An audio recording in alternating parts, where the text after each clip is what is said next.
రాష్ట్రంలోని సాగునీటి ప్రాజెక్టుల పట్ల వైసీపీ నేతలకు సరైన అవగాహన లేదని మంత్రి సవిత అన్నారు. మిడిమిడి జ్ఞానంతో ఇష్టానుసారంగా మాట్లాడుతున్నారని ఆరోపించారు. కడప జిల్లా కలెక్టరేట్లోని సభాభవన్లో జరిగిన జిల్లా అభివృద్ధికి సంబంధించి రివ్యూ మీటింగ్కు మంత్రి సవిత హాజరయ్యారు. ఈ సమావేశంలో జిల్లాలోని అందరూ ప్రజాప్రతినిధులు అధికారులతోటి వివిధ అంశాలపైనే చర్చించారు. అనంతరం వైసీపీ నేతలు కేవలం కూటమి ప్రభుత్వంపైన విమర్శలు చేయడానికే సమయాన్ని వెచ్చిస్తుందని విమర్శించారు. రాష్ట్రానికి అభివృద్ధితో పాటుగా సంక్షేమ ఫలాలు అందించే దిశగా కూటమి ప్రభుత్వం పాలన సాగిస్తుందని, రాష్ట్రంలోని సాగునీటి విషయంలో ఎలాంటి అన్యాయం జరగబోదని మంత్రి సవిత స్పష్టం చేశారు.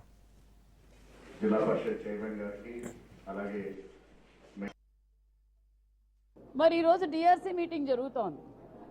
వాళ్ళు విని జిల్లా అభివృద్ధి కోసం వాళ్ళ సూచనలు సలహాలు అధికారులు ఎక్కడ పనిచేయలేదు ఏంటో మేము అధికార పక్షంలో ఇన్ఛార్జ్ మంత్రిగా నేను ఇక్కడ కూర్చున్నా. మరి అది మాట్లాడాలి. ఆయన అడగటం కూడా తప్పులేదు. రాయలసీమ ఎత్తిపోతల పథకం మరి ఏం జరుగుతోంది, మీరు జరుపుతారా లేదా అని అన్నారు.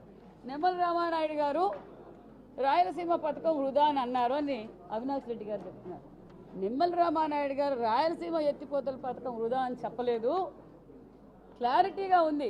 2745 కోట్ల రూపాయలు అనుమతులు తీసుకోకుండా మీ పెద్దిరెడ్డి రామచంద్రరెడ్డి గారు వర్కుల కోసం ప్రజల సొమ్ము వృధా చేశారన్న విషయం నిమ్మల రామానాయుడు గారు చెప్తున్నారు.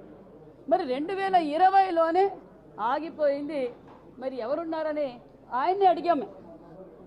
అవినాష్ రెడ్డి గారు 2020లో ముఖ్యమంత్రిగా మీరున్నారు. అనుమతులు తీసుకోకుండా ఎందుకు పనులు మొదలు పెట్టారంటే అవినాష్ రెడ్డి గారి దగ్గర జవాబు లేదు.